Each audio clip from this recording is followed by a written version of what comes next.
Lucknow university से graduation और BBD Lucknow से फाइनेंस एंड मार्केटिंग में एमबीए कर चुके मिस्टर इमरान खान जी बैंकिंग और फाइनेंस के क्षेत्र के एक्सपर्ट हैं। रिटेल ब्रांच बैंकिंग में 18 सालों का तजुर्बा रखने वाले मिस्टर इमरान खान जी ने branch operations manager, loan processing, audit and operations, NRI services, investment desk, foreign exchange services आदि बहुमूल्य सेवाएं प्रदान की हैं। फाइनेंस के क्षेत्र में एक्सपर्टीज रखने वाले मिस्टर इमरान खान जी वर्तमान में बैंकिंग सेक्टर में महत्वपूर्ण भूमिका निभा रहे हैं। मिस्टर इमरान खान जी को समाधान ग्रुप और स्किल्ड एंटरप्रेन्योरशिप मिशन से जुड़ने के लिए धन्यवाद।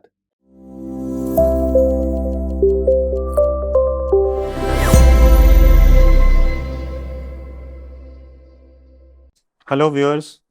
एक बार फिर से आप सबका स्वागत करता हूं मैं आज के हमारे एक नए सेशन में।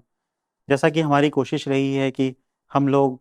ग्रामीण भाइयों के लिए, जो लोग ग्रामीण क्षेत्रों में रह रहे हैं, उनके लिए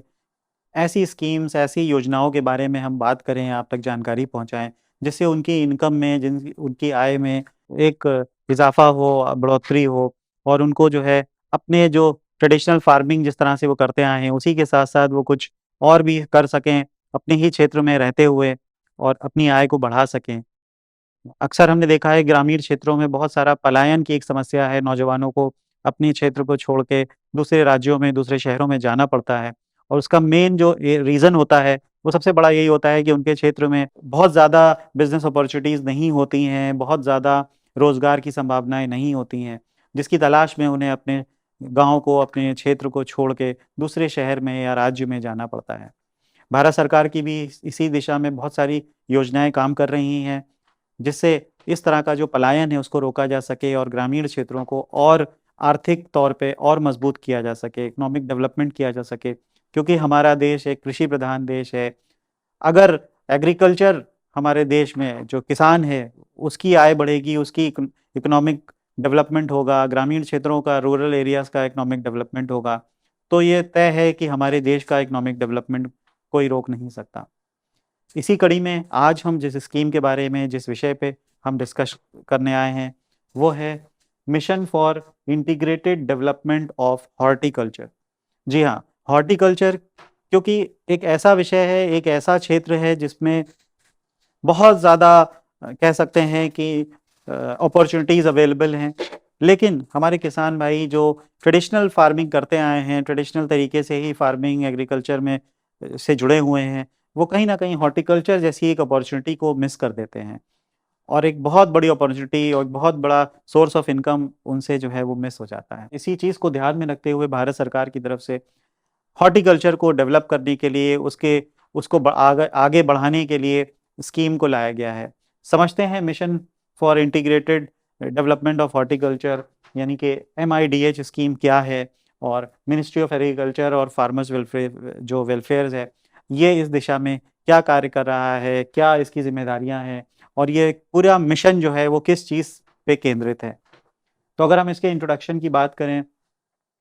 तो जो मिशन है, जो integrated development of horticulture mission है, ये एक केंद्र सरकार द्वारा, जो सेंट्रल गवर्नमेंट की स्पॉन्सर्ड पूरी स्कीम है, जो गवर्नमेंट ऑफ इंडिया ने सिर्फ और सिर्फ एक होलिस्टिक ग्रोथ के लिए, जो हॉर्टिकल्चर सेक्टर को रिक्वायरमेंट है, उसकी ग्रोथ के लिए, एक होलिस्टिक ग्रोथ के ऑब्जेक्टिव के साथ इसको लॉन्च किया गया।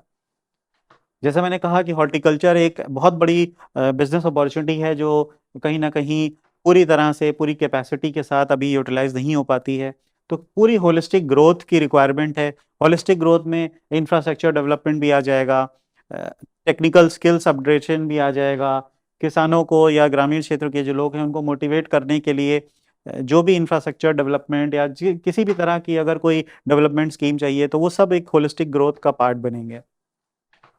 क्योंकि हॉर्टिकल्चर सेक्टर है वो मेनली जो कवर करता है वो फ्रूट्स, वेजिटेबल्स,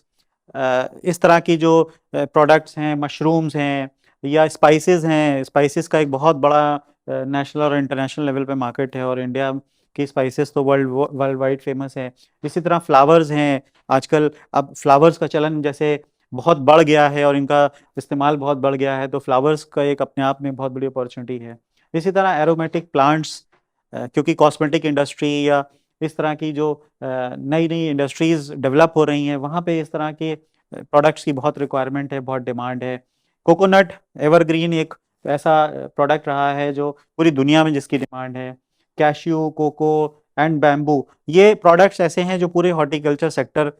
का पार्ट हैं, और इनके डेवलपमेंट के लिए जिस क्षेत्र में ये पाए जाते हैं या जहाँ पे इनको उगाना और सप्लाई करना इजी होगा, उस क्षेत्र के लिए हॉर्टिकल्चर में बहुत ज़्यादा डेवलपमेंट स्कीम इस उद्देश्य से काम कर रही होती है। यहाँ पे उद्देश्य ये होता है कि कैसे इन प्रोडक्ट्स का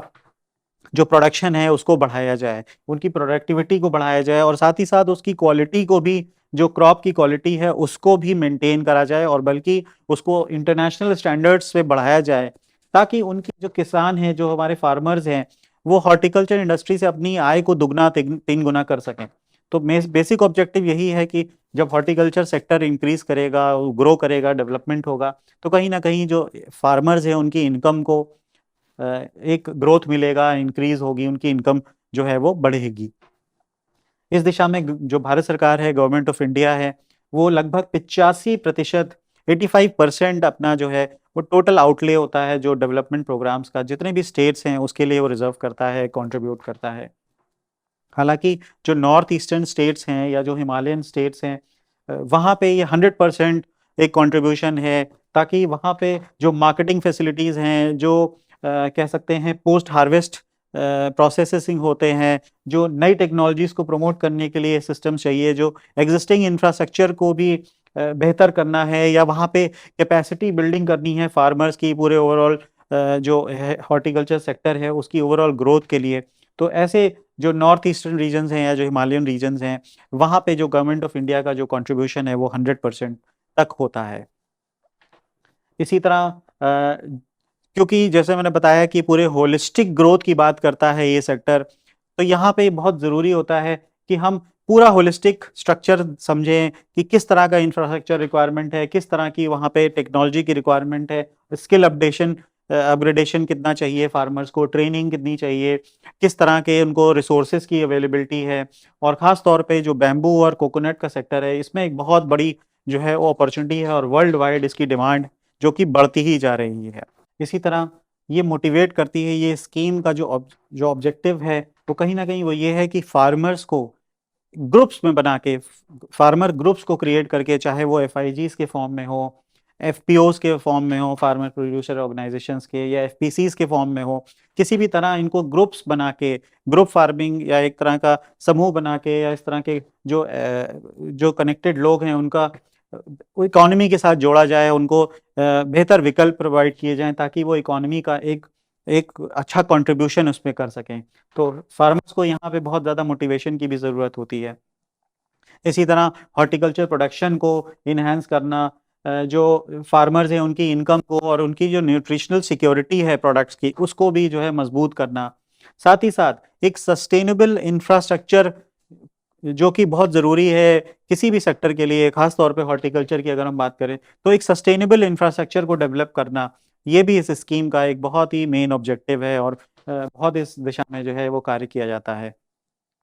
साथ ही साथ यहाँ पे क्वालिटी का भी बहुत ध्यान रखा जाता है, खास तौर पे कि प्रोडक्टिविटी को बेहतर किया जाए, चाहे वो फिर उसकी क्वालिटी अगर जर्म प्लाज्म के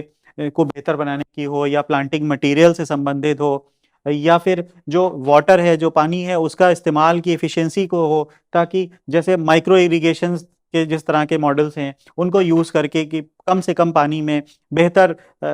उसको जो है वो सिंचाई की जा सके। तो इस तरह के जो जितने भी तरीके हैं उनको इस्तेमाल करके ओवरऑल जो हॉर्टिकल्चर सेक्टर है उसको सपोर्ट करा जा सके।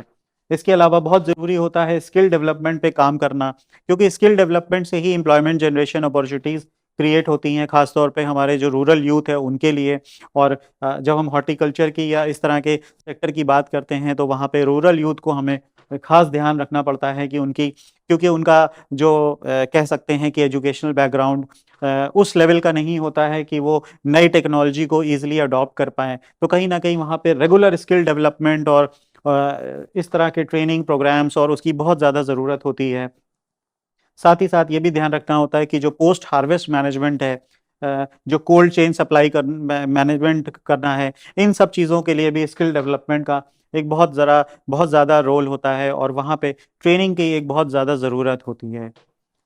समझते हैं कि क्या स्ट्रैटेजी होती है, क्या स्ट्रैटेजी है इस मिशन को सक्सेसफुल करने के लिए।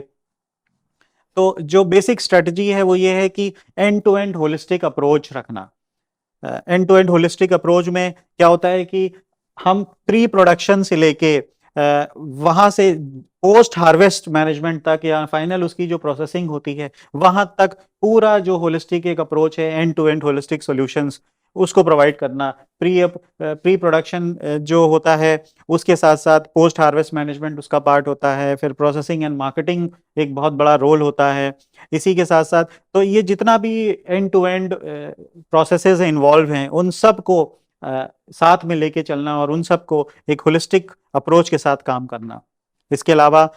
R&D टेक्नोलॉजीज को खास तौर पे जो कल्टीवेशन या प्रोडक्शन या पोस्ट हार्वेस्ट मैनेजमेंट और प्रोसेसिंग से संबंधित हैं, वहाँ पे जो रिसर्च एंड डेवलपमेंट टेक्नोलॉजीज हैं उनको प्रमोट करना, बेहतर से बेहतर ज़्यादा से ज़्यादा रिसर्च एंड डेवलपमेंट पे कार्य करना, ताकि ये इस तरह के जो हमारे प्रोडक्शंस हैं, जो उनकी क्वालिटी है उसको बेहतर किया जा सके और जो एंड यूज़र है, जो एंड प्रोडक्ट डेवलप हो रहा है उसकी क्वालिटी बेहतर हो और वो इंटरनेशनल मार्केट में काम कर सके। इसी तरह पोस्ट हार्वेस्ट मैनेजमेंट हुआ या जो प्रोसेसिंग फॉर वैल्यू एडिशन है या मार्केटिंग इंफ्रास्ट्रक्चर है, इसको भी बहुत ध्यान रखा गया है इसके लिए। इसके साथ साथ जो एफपीओज कार्य कर रहे होते हैं, जो जो लोग एफपीओ बना के काम कर रहे होते हैं, वो मार्केटिंग एग्रीगेटर्स जो होते हैं मार्केट में, उनके साथ काम करके उनको प्रमोट किया जाए ताकि एक अच्छा इन्वायरमेंट बन सके, एक अच्छा नेटवर्क बन सके जहाँ पे इस तरह के जो प्रोडक्ट्स हैं उनकी डिमांड एंड सप्लाई बेहतर की जा सके। इसके अलावा जो फाइनेंशियल इंस्टीट्यूशंस होते हैं उनको सपोर्ट करना ताकि वो जो फार्मर्स हैं उनको एक सफिशिएंट रिटर्न्स प्रोवाइड कर सकें। यहाँ पे बहुत ज़रूरी होता है कि जो कैपेसिटी बिल्डिंग है और एचआरडी का जो काम है, जो ह्यूमन रिसोर्स डेवलपमेंट है, वो चाहे किसी भी लेवल पे हो, उसको बहुत खास ध्यान रखना होता है और उसको पूरी तरह से सपोर्ट करना। ये पूरा एक एक तरह से कह सकते हैं कि एक होलिस्टिक अप्रोच के साथ साथ ये पूरी स्ट्रैटेजी होती है इस मिशन के लिए, जिससे जितने भी लोग, जितने भी स्टेक होल्डर्स इसमें इन्वॉल्व हैं, वो इसको एक एंड टू एंड सोल्यूशन की तरह इसमें कार्य कर सकें। अब हम समझते हैं कि कौन से इंस्टीट्यूशंस या किस तरह के जो अलग अलग भारत सरकार के या राज्य सरकार के जो इंस्टीट्यूशंस होते हैं उनका क्या रोल होता है। तो यहाँ पे अगर हम सबसे पहले बात करें, वो है पंचायती राज इंस्टीट्यूशंस। तो इनका क्या रोल है इसको इम्प्लीमेंट करने में, इसके इम्प्लीमेंटेशन में, इस स्कीम के।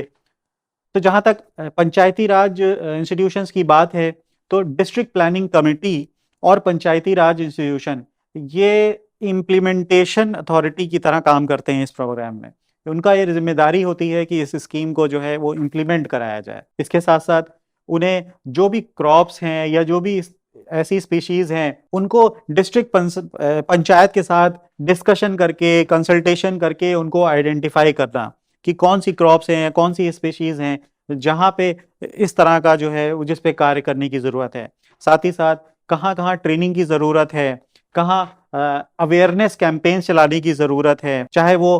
पंचायत के थ्रू की मदद से हो या ग्राम सभाओं की मदद से हो। लेकिन ये बहुत ज़रूरी होता है कि जितने भी इस तरह के स्टेक होल्डर्स हैं लोकल लेवल पे, ग्राउंड लेवल पे, चाहे वो पंचायत हो या ग्राम सभा हो, उनको इन्वॉल्व करके बेहतर से बेहतर, ज़्यादा से ज़्यादा लोगों को ट्रेनिंग प्रोवाइड की जाए और अवेयरनेस कैंपेन्स, अवेयरनेस एक्टिविटीज़ को किया जाए। इसी तरह जो पंचायती राज इंस्टीट्यूशंस होते हैं या ग्राम सभा मीटिंग्स होती हैं, वो फीडबैक भी देते हैं। जो भी कंसर्न्ड ऑफिसर्स हैं उनको ग्राउंड लेवल की रिपोर्ट्स पहुंचाते हैं कि क्या चल रहा है ज़मीनी स्तर पर, किस तरह से किसानों की क्या समस्याएं आ रही हैं, सॉइल हेल्थ से संबंधित हो सकती हैं, सिंचाई से संबंधित हो सकती हैं, या पोस्ट हार्वेस्ट मैनेजमेंट के बाद जब मंडियों तक माल पहुंच रहा है तो ट्रांसपोर्टेशन की फैसिलिटीज से संबंधित हो सकती हैं या मंडियों से संबंधित हो सकती हैं। तो जितनी भी तरह की समस्याएं या अपॉर्चुनिटीज या जो भी फीडबैक है वो भी पंचायती राज इंस्टीट्यूशन का जिम्मेदारी होती है कि इस स्कीम के इम्प्लीमेंटेशन के लिए जो भी कंसर्न्ड ऑफिशियल्स हैं राज्य सरकार के या केंद्र सरकार के, उन तक ये फीडबैक पहुंचाया जाए ताकि वो इस दिशा में कार्य कर सकें। इसी तरह अगर हम बात करें कि डिस्ट्रिक्ट लेवल की जो अथॉरिटीज होती हैं उनका क्या कार्य होता है, तो जैसे मैंने बताया डिस्ट्रिक्ट मिशन कमेटी एक तरह से एक फॉर्म की जाती है जो रिस्पॉन्सिबल होती है जितने भी ऑब्जेक्टिव्स हैं इस मिशन के, इस प्रोजेक्ट के, उसको पूरी तरह से इम्प्लीमेंट करने के लिए वही एक तरह से रिस्पॉन्सिबल अथॉरिटी होगी डिस्ट्रिक्ट मिशन कमेटी। जो डिस्ट्रिक्ट मिशन कमेटी होती है उनको जो हेड करते हैं वो चीफ एग्जीक्यूटिव ऑफिसर होते हैं, जो जिला परिषद के हो सकते हैं या सीईओ हो सकते हैं डिस्ट्रिक्ट रूरल डेवलपमेंट एजेंसी के। इसी के साथ साथ वो सीईओ फॉरेस्ट डेवलपमेंट एजेंसी के भी हो सकते हैं और डिस्ट्रिक्ट डेवलपमेंट ऑफिसर भी हो सकते हैं। तो ये कुछ अधिकारी होते हैं, ये ऐसे स्टेक होल्डर्स होते हैं जो एक तरह से डिस्ट्रिक्ट मिशन कमेटी को हेड करते हैं और इस तरह की जो भी इम्प्लीमेंटेशन से संबंधित जो भी कार्य होते हैं उनको ये साफ तौर पे डायरेक्टली उसको इम्प्लीमेंट करते हैं। इसी तरह जितने भी मेंबर्स होते हैं या जो रिप्रेजेंटेटिव ऑफिसर्स होते हैं किसी भी डिपार्टमेंट से, या वो ग्रोअर्स एसोसिएशंस के भी हो सकते हैं, मार्केटिंग बोर्ड्स के भी लोग हो सकते हैं, लोकल बैंक्स के अधिकारी हो सकते हैं, फील्ड ऑफिसर्स हो सकते हैं, क्रेडिट ऑफिसर्स हो सकते हैं। इसी के साथ साथ जो है सेल्फ हेल्प ग्रुप्स बनते हैं ग्रामीण क्षेत्रों में, सेल्फ हेल्प ग्रुप्स जो होते हैं एसएचजीज जिनको बोलते हैं हम, उनका एक बहुत बड़ा नेटवर्क, बहुत अच्छा और सस्टेनेबल नेटवर्क होता है। सेल्फ हेल्प ग्रुप्स हमने देखा एक बहुत ही अच्छा मॉडल है जो कि कार्य कर रहे होते हैं ग्रामीण क्षेत्रों में। तो इनके साथ भी मिल के या इस तरह की जो भी एनजीओज काम कर रही होती हैं, नॉन गवर्नमेंट ऑर्गेनाइजेशंस जो होती हैं, वो भी इन सब को साझेदारी के साथ, इन सब के साथ मिल के जो डिस्ट्रिक्ट मिशन कमेटी है वो कार्य करती है और इस स्कीम को इम्प्लीमेंट करने के लिए जो भी निश्चित जरूरी कदम होते हैं वो उठाती है। फंड फ्लो की अगर हम बात करें कि कैसे इसमें जो है फंड फ्लो पैटर्न क्या है, तो इस स्कीम के अंदर 60-40 शेयरिंग पैटर्न होता है जो कि सेंट्रल गवर्नमेंट और स्टेट गवर्नमेंट्स में होता है। यहाँ पे जो सेंट्रल गवर्नमेंट होता है वो 60% का शेयर होता है और 40% जो कंट्रीब्यूशन होता है, जो शेयर होता है इस मिशन में, वो स्टेट गवर्नमेंट्स के केस में होता है। जो सेंट्रल गवर्नमेंट होती है वो फंड्स को रिलीज करता है स्टेट हॉर्टिकल्चर मिशन, जो कि अपना एक बिजनेस एक्शन प्लान सबमिट करता है। जो भी स्टेट हॉर्टिकल्चर मिशन जिस हिसाब से अपने राज्य के हिसाब से अपना एक एक्शन प्लान सबमिट करता है, अपना एक प्रपोजल सबमिट करता है, उसी को ध्यान में रखते हुए उसी के बजट के हिसाब से जो सेंट्रल गवर्नमेंट होती है वो 60-40 के रेशियो में अपने फंड्स को रिलीज करती है। जो स्टेट हॉर्टिकल्चर मिशन होता है वो फर्दर फिर उस फंड को यूटिलाइज करके डिस्ट्रिक्ट लेवल जो इम्प्लीमेंटिंग एजेंसी होती है, या कह सकते हैं कि जो डिस्ट्रिक्ट हॉर्टिकल्चर डिपार्टमेंट होता है डिस्ट्रिक्ट लेवल पे, उनको पर्टिकुलर डिस्ट्रिक्ट्स में उसको डिसबर्स कर देती है और उन विभागों के पास इस फंड को डिसबर्स करती है ताकि वो अपने अपने क्षेत्र में, अपनी डिस्ट्रिक्ट में जहाँ जहाँ उनके एक्शन प्लान्स के हिसाब से जिस तरह की रिक्वायरमेंट्स हैं उनको इम्प्लीमेंट कर सके और उस फंड को प्रॉपर यूटिलाइज कर सके, जिसकी फर्दर रिपोर्ट्स मैकेनिज्म भी एक होता है, मॉनिटरिंग सिस्टम भी है, वो भी हम समझेंगे। लेकिन फंड फ्लो के लिए जो सेंट्रल गवर्नमेंट है वो 60-40 के रेशियो में इसको डिस्ट्रीब्यूट करती है। इस चार्ट के माध्यम से समझते हैं कि कैसे जो बेनिफिशरीज हैं उनको कहाँ कहाँ से किस किस किस एजेंसीज के माध्यम से इनको फंड प्राप्त होता है। तो अगर हम बेनिफिशरीज की बात करें तो यहाँ पे कई चैनल्स होते हैं, लेकिन जो बेसिक अगर हम स्ट्रक्चर को समझें कि जो department of agriculture and cooperation या हेडक्वार्टर सेंटर हम बोल सकते हैं इसको, हेडक्वार्टर सेंटर से ही जो फंड है वो रिलीज होगा। ये फंड अलग अलग विभागों या अलग अलग एजेंसीज के माध्यम से हो सकता है। अगर हम पहले समझें जो कि स्टेट गवर्नमेंट के माध्यम से हो सकता है, या एनएचएम यानी कि नेशनल हॉर्टिकल्चर मिशन जो स्टेट्स होते हैं उनको, प्लस इसमें 15% स्टेट हॉर्टिकल्चर मिशन स्टेट्स का भी कंट्रीब्यूशन होता है। दूसरे स्टेट्स के बारे में अगर हम बात करें तो स्टेट गवर्नमेंट के पास फंड्स का फ्लो होता है, फिर वहां से डिस्ट्रिक्ट लेवल पे जाता है और फिर बेनिफिशियरीज को अल्टीमेटली वो फंड प्रोवाइड किया जाता है। इसी तरह अगर हम एनएलएस की बात करें, जो नेशनल लेवल एजेंसीज होती हैं, नेशनल लेवल एजेंसीज के पास पूरा 100% फंड चला जाता है और वो फिर बेनिफिशियरीज को डायरेक्टली वो फंड जो ट्रांसफर कर सकते हैं। इसी तरह जितने भी बोर्ड्स हैं, चाहे वो एनबीएम स्टेट्स हो या नेशनल हॉर्टिकल्चर बोर्ड हो, या इसी तरह से जो हम कह सकते हैं कोकोनट डेवलपमेंट बोर्ड है सीडीबी, और जो सेंट्रल इंस्टीट्यूट फॉर हॉर्टिकल्चर है सीआईएच, ये जितने भी बोर्ड्स हैं इनको 100% फंड्स का फ्लो कर दिया जाता है और फिर इनकी जिम्मेदारी होती है कि वो बेनिफिशरीज तक एजेंसीज के माध्यम से वो डायरेक्टली उन बेनिफिशरीज को इस फंड को डिसबर्स करें और उन तक ये फंड पहुंचाया जाए। इसके अलावा आप समझते हैं कि centre of excellence for horticulture जो इंस्टीट्यूट है उसका क्या रोल होता है। तो यहाँ पे जो सेंटर ऑफ एक्सीलेंस है इसका एक बहुत ही इम्पोर्टेंट रोल है और इसको स्टैब्लिश ही किया गया था कि जितने भी डिफरेंट हॉर्टिकल्चर प्रोडक्ट्स हैं जो कि ट्रेनिंग सेंटर्स में जिनकी रिक्वायरमेंट है डिमॉन्स्ट्रेशन के पर्पज से या एक सोर्स ऑफ प्लांटिंग मटेरियल की तरह भी उन्हें यूज़ किया जा सकता है या वेजिटेबल सीडलिंग्स की तरह, वो सब यहाँ पे जो है वो प्रोवाइड किया जाए, उन पे जो है पूरी रिसर्च एंड डेवलपमेंट उस पर किया जाए और पूरा इस क्षेत्र में जितना भी ज़रूरी कदम है वो उठाया जाए। अब समझते हैं role of national level agencies क्या है। जो नेशनल लेवल की एजेंसीज हैं उनका क्या रोल है यहाँ पे समझते हैं। तो नेशनल लेवल एजेंसीज में अगर हम पहला नाम लें तो वो है नेशनल हॉर्टिकल्चर बोर्ड NHB का, जो कि गुड़गांव में स्थापित है। नेशनल हॉर्टिकल्चर बोर्ड है, ये एक तरह से इस पूरे प्रोग्राम को एक सब स्कीम की तरह MIDH की जो एक जो पूरा मिशन है उसके एक सब स्कीम की तरह इस प्रोग्राम को इम्प्लीमेंट करने की जिम्मेदारी नेशनल हॉर्टिकल्चर बोर्ड की है। इसी तरह जो कोकोनट डेवलपमेंट बोर्ड कोची है, नेशनल लेवल की एजेंसी है, खास तौर पे कोकोनट जो है उसके डेवलपमेंट के लिए जो एक स्पेशल एक तरह से बोर्ड है। ये भी एक तरह से पूरा जो है केंद्रित होती है कि इस तरह की जितनी भी पूरे मिशन में जो ज़रूरी प्रोग्राम को इम्प्लीमेंट करने के लिए जितना भी ज़रूरी कदम है वो कोकोनट डेवलपमेंट बोर्ड के माध्यम से भी उठाया जाए। इसी तरह स्मॉल फार्मर्स एग्री बिजनेस कंजोर्शियम है, जिसको SFAC के नाम से भी जाने जाते हैं।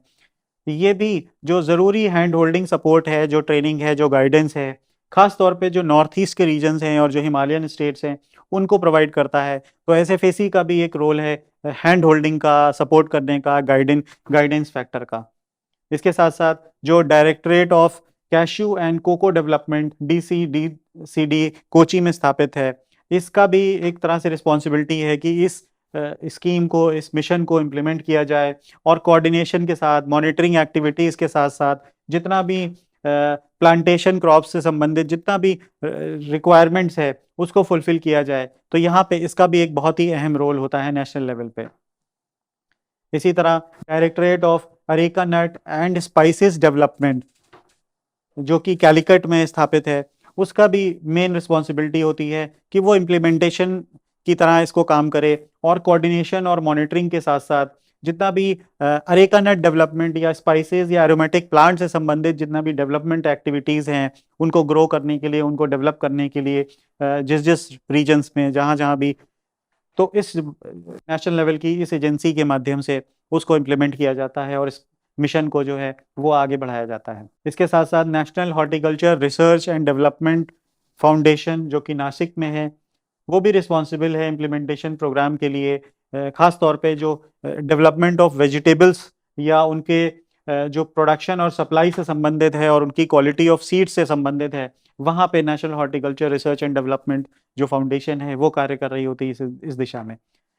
इसके अलावा नेशनल बी बोर्ड खास तौर पे जो एक रिस्पॉन्सिबिलिटी है जिसकी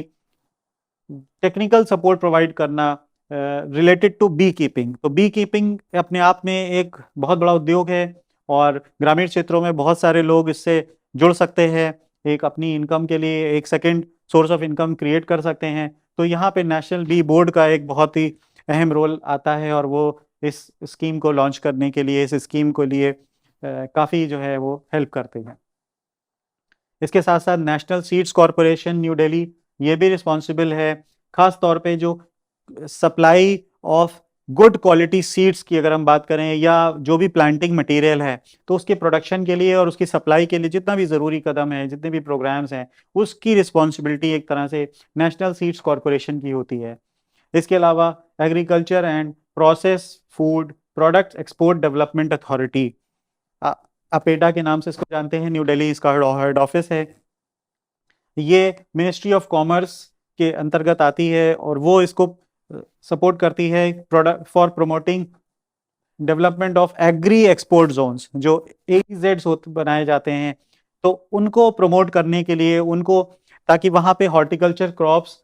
और उनके एक्सपोर्ट से संबंधित जितनी भी ज़रूरी कदम हैं वो उठाए जा सकें, और पूरे हॉर्टिकल्चर सेक्टर को न कि सिर्फ देश में बल्कि विदेशों तक हमारे उत्पाद जो हैं वो पहुंच सकें और किसानों की आय को कई गुना बढ़ाया जा सके। इसी के साथ साथ ministry of food processing industries, MFPI, जो कि new Delhi based head office है, वो भी इसमें इस दिशा में कार्य करता है इस स्कीम के लिए कि जितना भी फूड प्रोसेसिंग यूनिट्स हैं, खास तौर पे क्लस्टर फॉर्मेशन के की मदद से उस दिशा में कार्य किया जाए, और इस स्कीम में जितना भी फूड प्रोसेसिंग का जो भी पूरा नेटवर्क है या फूड प्रोसेसिंग से संबंधित जितने भी ज़रूरी कदम हैं वो उठाए जाएं और उसको इम्प्लीमेंट किया जाए। तो ministry of food processing industries इसमें अहम किरदार अदा करती है। अब हम समझते हैं क्या कॉस्ट नॉर्म्स हैं या किस तरह का पैटर्न ऑफ असिस्टेंस है इस स्कीम के माध्यम से। तो अगर हम इसको एक चार्ट के फॉर्म में समझें तो अगर हम चार्ट के फॉर्म में समझें तो यहाँ पे जो सबसे पहली चीज़ है वो है रिसर्च। तो रिसर्च एक बहुत ही इंपॉर्टेंट रोल है, और यहाँ पे जो कॉस्ट नॉर्म है वो 1 करोड़ रुपए पर प्रोजेक्ट के हिसाब से है, यानी कि रिसर्च के लिए 1 करोड़ रुपए पर प्रोजेक्ट के लिए सैंक्शन होता है इस स्कीम के माध्यम से। यहाँ पे ज़रूरी है देखना कि ये 4 पार्ट्स में होता है। पहला हो गया seed and planting material including import of planting material. अगर कोई ऐसा प्लांटिंग मटेरियल है जिसको इंपोर्ट करने की ज़रूरत है तो वो भी इसके अंतर्गत आता है। इसके अलावा टेक्नोलॉजी स्टैंडर्डाइजेशन अगर करना है उसके लिए भी, साथ ही साथ अगर कोई टेक्नोलॉजी को एक्वायर करना है, कुछ नई टेक्नोलॉजी को लेके आना है और उसको इम्प्लीमेंट करना है, वो भी इस पूरे जो फंडिंग होगी उसके लिए भी होगी। इसी तरह ट्रेनिंग अगर इम्पार्ट करनी है वहाँ पे भी इसका एक बहुत जो है वो एक पूरा बजट होता है, तो ट्रेनिंग में भी ये काम करता है। इसके अलावा जितना भी पोस्ट हार्वेस्ट मैनेजमेंट है वो भी पूरा इसमें कवर होता है। पोस्ट हार्वेस्ट मैनेजमेंट में सबसे पहले रोल आता है पैकिंग हाउस का, पैक हाउस का। तो यहाँ पे जो कॉस्ट नॉर्म्स होते हैं, जो जो बजट है एक तरह से, वो है 4 लाख रुपए पर यूनिट के हिसाब से 4 लाख रुपए है, और जो कि 50% ऑफ द कैपिटल कॉस्ट हो सकता है, यानी कि जो भी कैपिटल कॉस्ट होगी उसका 50% होगा, और मैक्सिमम जो सीलिंग होगी वो 4 लाख रुपए पर यूनिट के हिसाब से होगी। इसी के अलावा साथ साथ यहाँ पे कोल्ड जो चेन है वो मैनेजमेंट के लिए कोल्ड रूम्स की भी व्यवस्था होती है। तो वहाँ पे 15 लाख रुपए पर यूनिट, जिसकी कैपेसिटी 30 मेट्रिक टन कैपेसिटी के साथ हो सकता है, तो उसको भी यहाँ पे लिंक किया गया है credit link back ended subsidy, जहाँ पे 35% की ओवरऑल जो प्रोजेक्ट कॉस्ट होती है नॉर्मल एरियाज में, जनरल एरियाज में, और जो हिली एरियाज हैं वहाँ पे 50% तक का इसमें जो क्रेडिट लिंक सब्सिडी होती है वो प्रोवाइड की जाती है, खास तौर पे जो हिली एरियाज होते हैं वहाँ पे। इसी तरह अगर हम बात करें कि मार्केटिंग इंफ्रास्ट्रक्चर से संबंधित खास तौर पे जो रिक्वायरमेंट्स होती हैं, किस तरह का एक मार्केटिंग का के इंफ्रास्ट्रक्चर को डेवलप करने के लिए बहुत सारा एक बड़ा एक नेटवर्क बनाना पड़ता है, एक बहुत इंफ्रास्ट्रक्चर। तो उसके लिए भी एक बजट की रिक्वायरमेंट होती है, उसके लिए फंड्स की रिक्वायरमेंट होती है। तो अगर हम मार्केटिंग की बात करें, किस तरह का मार्केटिंग इंफ्रास्ट्रक्चर डेवलप करने की ज़रूरत होती है, तो वहाँ पे टर्मिनल मार्केट्स आते हैं, होलसेल मार्केट्स आते हैं, या रूरल मार्केट जिनको हम मंडी कहते हैं, या जो डायरेक्ट मार्केट्स होते हैं कि किसान डायरेक्टली जाके अपना वहाँ पे जो है अपनी फसल को बेच देता है। तो ऐसी मंडीज भी उसका एक पार्ट होती हैं जो रूरल मार्केट्स होती हैं। इसी तरह अब आजकल हमने देखा है कि स्टैटिक और मोबाइल वेंडिंग कार्ट जो होती हैं, खास तौर पे जिसमें कूलिंग चेंबर्स के साथ साथ की सुविधा होती है, तो वो भी एक कह सकते हैं कि मार्केटिंग इंफ्रास्ट्रक्चर का पार्ट होता है। वहाँ पे भी अपने प्रोडक्ट्स को सेल किया जा सका है। अगर हम टर्मिनल मार्केट्स की बात करें तो ऐसे टर्मिनल मार्केट्स को डेवलप करने के लिए 150 करोड़ रुपए पर प्रोजेक्ट जो इसका है वो सैंक्शनड है। इसके अलावा जो अगर हम पैटर्न ऑफ एसोसिएशन की बात करें तो 25% से 40% तक का इसमें पब्लिक प्राइवेट पार्टनरशिप मोड के माध्यम से, जिसको PPP मोड कहते हैं, उसके हिसाब से इसमें जो है वो असिस्टेंस दिया जाता है और पूरी टर्मिनल मार्केट्स को सपोर्ट किया जाता है। अगर हम होलसेल मार्केट्स की बात करें तो यहाँ पे ये फंड 100 करोड़ पर प्रोजेक्ट के हिसाब से होता है, और यहाँ पे फिर वही क्रेडिट लिंक जो सब्सिडी होती है 25% तक उसमें क्रेडिट लिंक सब्सिडी दी जाती है फॉर जनरल एरियाज, और 33% की सब्सिडी दी जाती है स्पेशली हिली और इस तरह के जो एरियाज होते हैं वहाँ के लिए। अगर हम रूरल मार्केट्स या मंडीज़ की बात करें या डायरेक्ट जिनको मार्केट्स बोलते हैं, तो वहाँ पे 25 लाख रुपए इसमें एक कॉस्ट नॉर्म है। और यहाँ पे भी क्रेडिट लिंक सब्सिडी के माध्यम से 40% तक की सब्सिडी जो ओवरऑल प्रोजेक्ट कॉस्ट का होता है वो हिली एरियाज, जनरल एरियाज में, और 55% हिली एरियाज के केस में क्रेडिट लिंक बैक सब्सिडी दी जाती है। अगर हम स्टैटिक या मोबाइल वेंडिंग कार्ड्स की बात करें, वहाँ पे 30,000 रुपीज़ पर यूनिट, और जो कि टोटल कॉस्ट का 50% हो सकता है, और मैक्सिमम अमाउंट 30,000 पर यूनिट के हिसाब से इसमें हो सकता है। तो MIDH स्कीम्स के बारे में जैसे हमने बात करी, तो ओवरऑल इस पे कौन कौन विभाग इन्वॉल्व हैं, कौन कौन से डिपार्टमेंट, सबसे पहले जैसे नेशनल हॉर्टिकल्चर मिशन हमने बताया, ये इसका एक कंपोनेंट है। इसी के साथ साथ horticulture mission for north east and Himalayan regions, ये स्पेशली हमने देखा है कि नॉर्थ ईस्ट और हिमालयन स्टेट्स के लिए कुछ ना कुछ अलग इंसेंटिव्स या कुछ अलग एक डिस्काउंट्स होते हैं, तो खास तौर पे ये इस विषय में कार्य करता है। नेशनल हॉर्टिकल्चर बोर्ड ये इस इम्प्लीमेंटेशन एजेंसी की तरह काम करता है। साथ ही साथ कोकोनट डेवलपमेंट बोर्ड जो खास तौर पे कोकोनट डेवलपमेंट के लिए कार्य करता है, और ऐसे किसान जो कोकोनट से संबंधित हैं या वहाँ उसी की फार्मिंग करते हैं, तो उनके लिए इसमें लाभ होता है। इसके अलावा सेंट्रल इंस्टीट्यूट फॉर हॉर्टिकल्चर जो होता है वो इसमें एक मुख्य किरदार अदा कर रहा होता है। तो अगर हम नेशनल हॉर्टिकल्चर मिशन की बात करें, तो वो क्या कार्य कर रहा होता है, वो जितनी भी अपनी सर्विसेज हैं उनको जो है वो पूरी तरह से इम्प्लीमेंटेशन एजेंसी की तरह काम करता है, और पूरे डेवलपमेंट ऑफ हॉर्टिकल्चर को पूरे सेक्टर को बढ़ाने के लिए अलग अलग दिशाओं में काम करता है। यहाँ पे टेक्नोलॉजी डिसेमिनेशन भी एक उसका एक पार्ट है। पोस्ट हार्वेस्ट मैनेजमेंट एक बहुत ज़रूरी कार्य है जो नेशनल हॉर्टिकल्चर मिशन कार्य करता है। इसी तरह मार्केटिंग और वैल्यू एडिशन ये बहुत ज़रूरी होता है, वो उसमें सपोर्ट प्रोवाइड करता है। Irrigation facilities, cold storage, processing और packaging units, creation of marketing infrastructure for horticulture produce. तो एक कह सकते हैं कि एक होलिस्टिक व्यू के साथ, एक होलिस्टिक अप्रोच के साथ नेशनल हॉर्टिकल्चर मिशन इस विषय में कार्य करता है। अगर हम horticulture mission for north east and Himalayan states की बात करें, तो इसका जो प्राइमरी ऑब्जेक्टिव होता है वो ये होता है कि कैसे हॉर्टिकल्चर की जो प्रोडक्टिविटी है और जो क्वालिटी ऑफ हॉर्टिकल्चर प्रोडक्ट्स हैं, खास तौर पे जो नॉर्थ ईस्टर्न रीजन्स हैं, हिमालयन रीजन्स हैं, उनको कैसे बेहतर किया जाए। तो प्राइमरी ऑब्जेक्टिव इसका वही होता है। यहाँ पे वो फोकस करता है cultivation of fruits, vegetables, spices, flowers, medicinal flowers या एरोमेटिक प्लांट्स हैं, इस तरह की जो भी प्लांटेशंस है उसको प्रमोट करता है।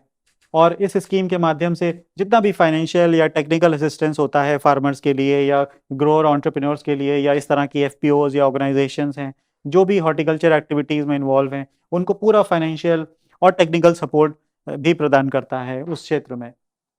इसी तरह जो नेशनल हॉर्टिकल्चर बोर्ड है उसकी भी ये जिम्मेदारी होती है कि कैसे फाइनेंशियल असिस्टेंस प्रोवाइड किया जाए, जितना भी हॉर्टिकल्चर रिलेटेड प्रोजेक्ट्स हैं उनको समय पे फंडिंग प्रोवाइड की जाए, फाइनेंशियल असिस्टेंस प्रोवाइड किया जाए। साथ ही साथ जितना भी रिसर्च एंड डेवलपमेंट एक्टिविटीज़ हो रही हैं उस क्षेत्र में हॉर्टिकल्चर से संबंधित, उनको कंडक्ट कराया जाए और उनको उन पे रिसर्च एंड डेवलपमेंट पे ज़्यादा काम किया जाए। इसके अलावा जितनी भी मॉडर्न टेक्नोलॉजी और बेस्ट प्रैक्टिसेस कह सकते हैं हॉर्टिकल्चर को, उनको प्रमोट करना भी नेशनल हॉर्टिकल्चर बोर्ड का ही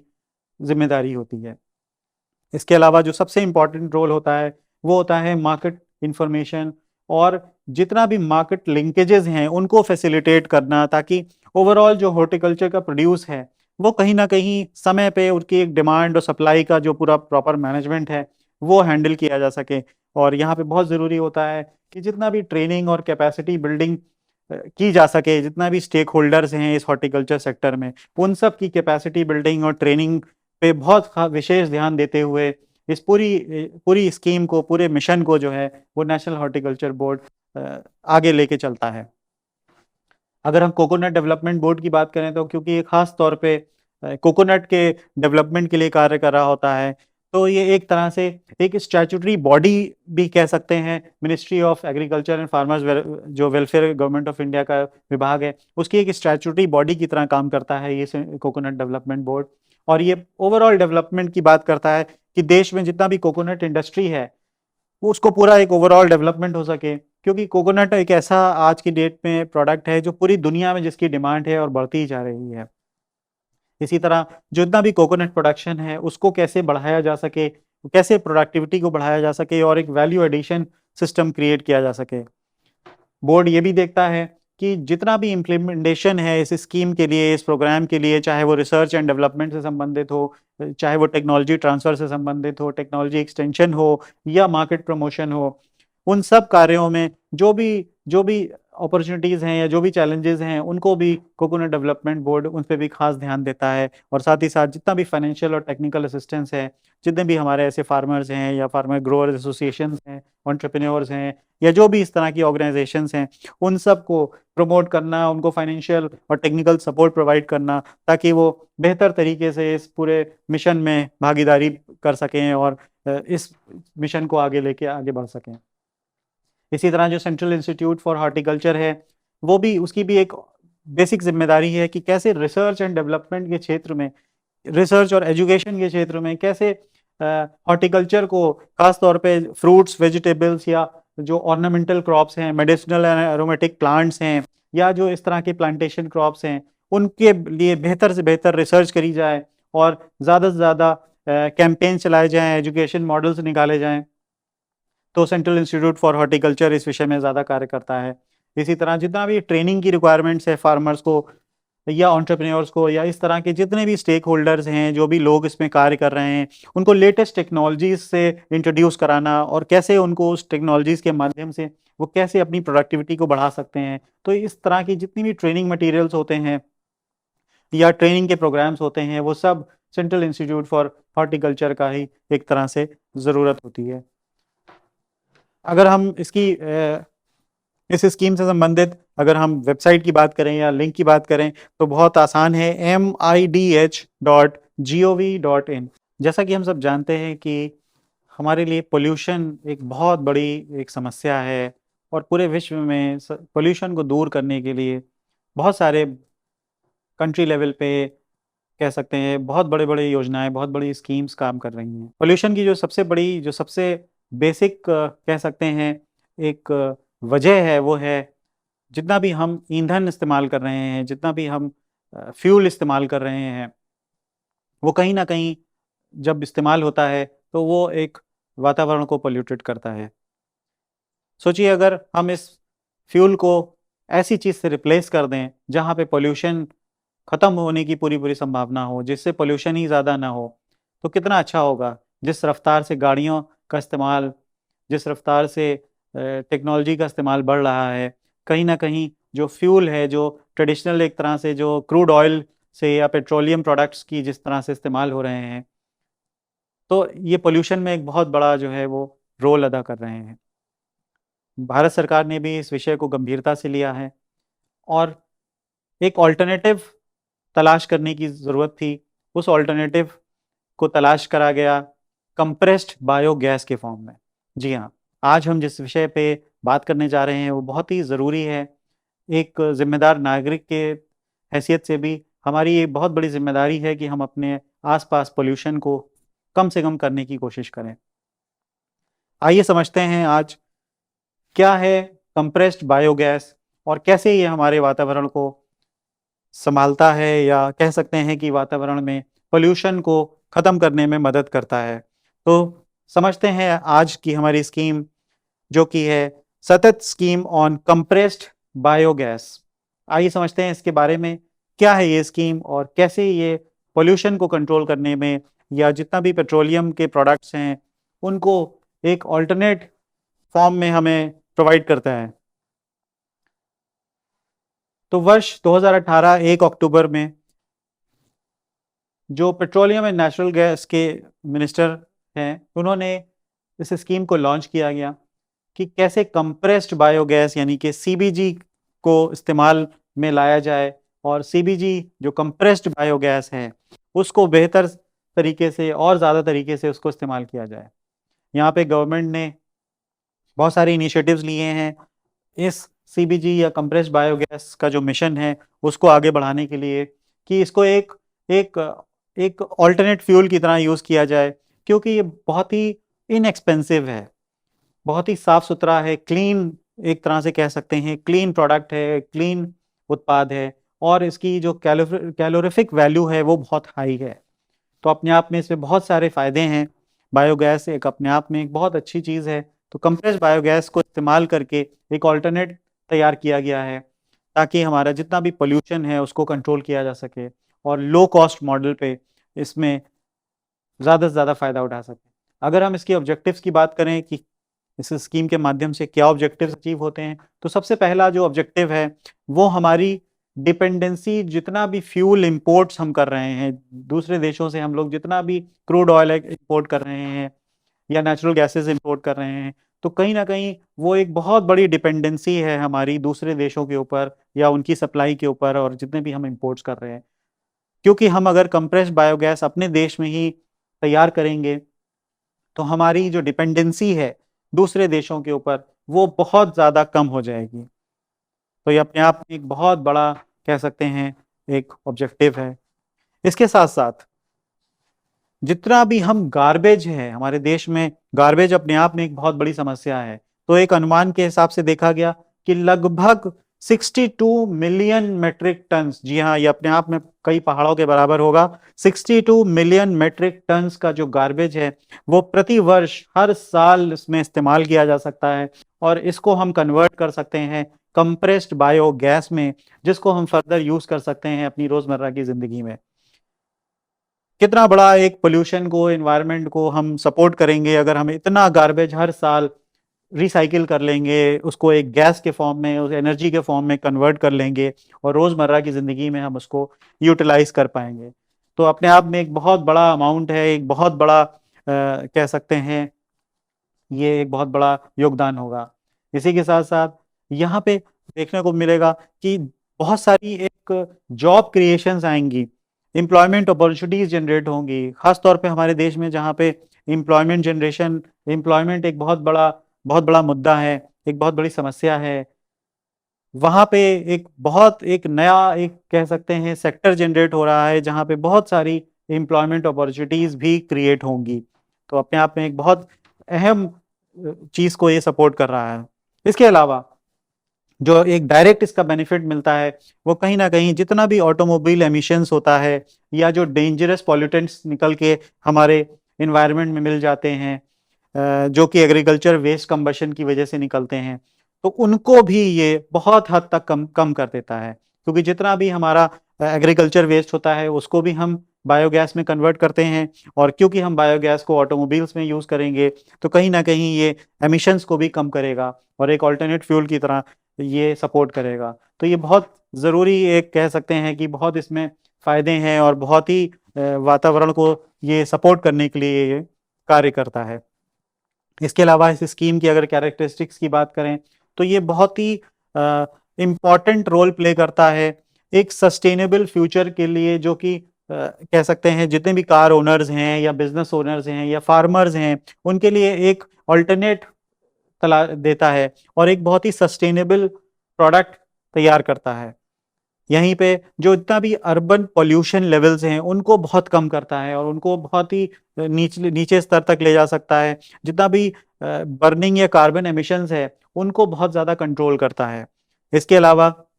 जितना भी हमारे देश की डिपेंडेंसी है क्रूड ऑयल के ऊपर, जो कि हम दूसरे देशों से मंगाते हैं, तो उस क्रूड ऑयल की जो डिपेंडेंसी है इंपोर्ट्स की वो भी बहुत कम हो जाती है और हम कहीं ना कहीं एक कह सकते हैं आत्मनिर्भर भारत की तरफ आगे बढ़ते हैं। इसके अलावा जितना भी रूरल रेजिडेंट्स हैं, जितना भी हमारा यूथ है या फार्मर्स हैं जो खास तौर पे ग्रामीण क्षेत्रों में हैं, उनको एक अपॉर्चुनिटी देता है कि वो भी एंटरप्रेन्योरशिप कर सकें और इस फील्ड में आके अपना रोजगार, स्वरोजगार कर सकें और अपनी इनकम को बढ़ा सकें।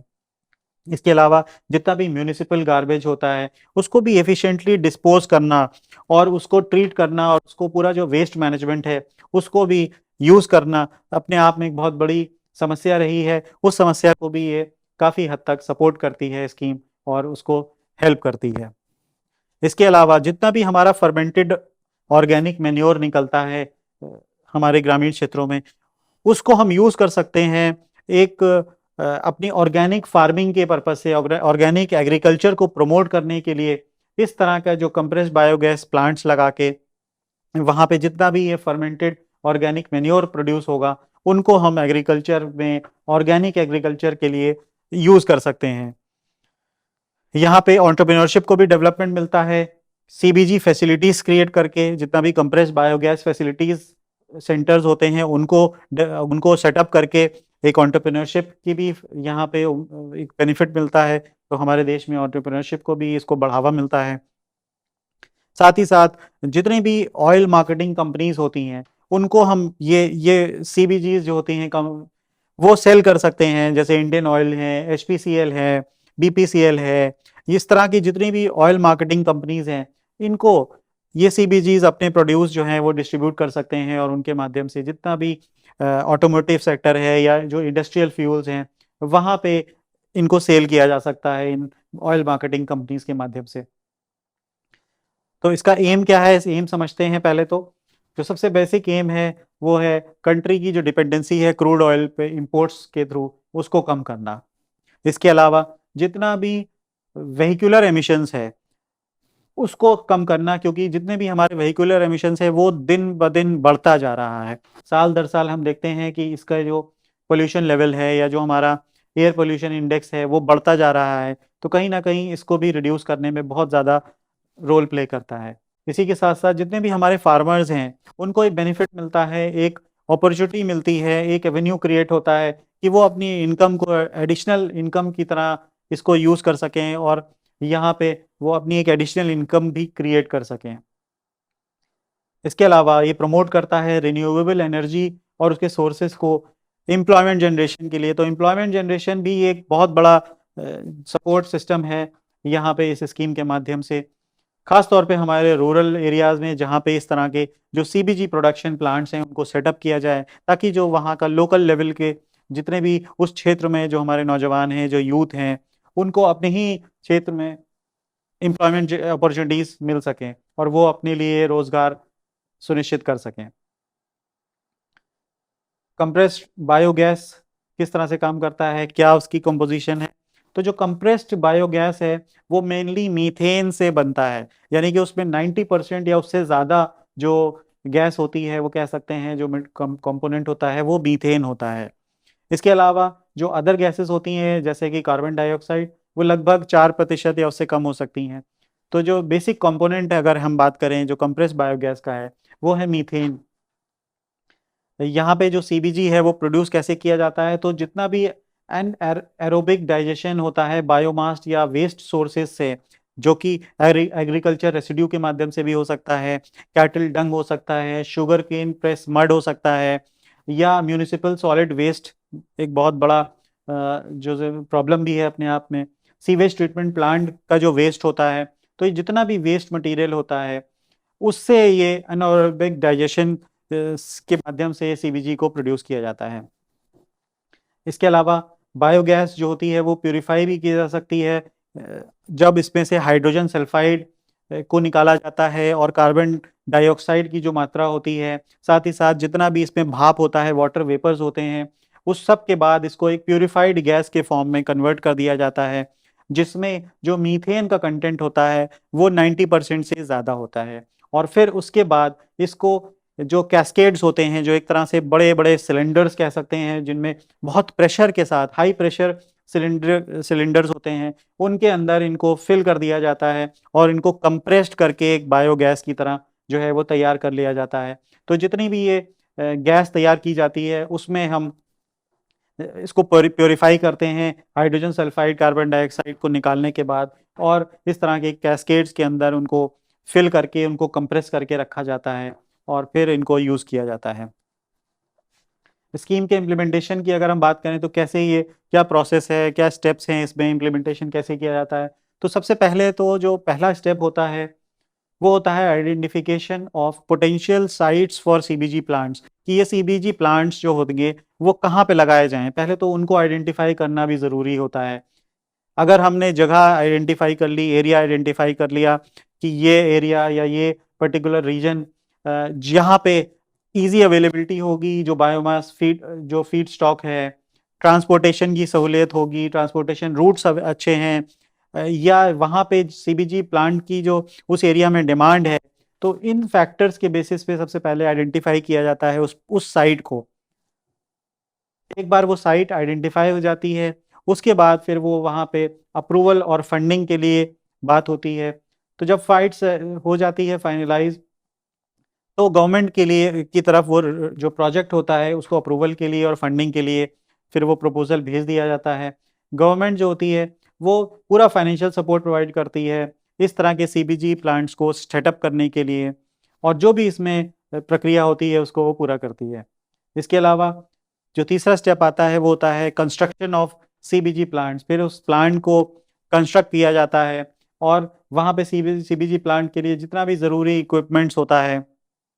जो कि प्रोडक्शन से संबंधित हो, स्टोरेज से संबंधित हो, ट्रांसपोर्टेशन से संबंधित हो, ये सारी चीज़ों को वहाँ पे स्टैब्लिश किया जाता है और पूरा प्लांट जो है वो डेवलप किया जाता है। यहाँ पे जब प्लांट डेवलप होगा तो बहुत सारी एम्प्लॉयमेंट अपॉर्चुनिटीज़ आएंगी, बहुत सारा कमर्शियल एक्टिविटीज़ जन्म लेती हैं। तो ओवरऑल एक रीजन का भी डेवलपमेंट होता है, वहाँ पे कमर्शियल एक्टिविटीज़ भी स्टार्ट हो जाती हैं। तो कहीं ना कहीं इकोनॉमिक डेवलपमेंट वहीं से शुरू हो जाता है और रोज़गार की अपॉर्चुनिटीज़ इसी स्टेज से हमें देखने को मिलती हैं।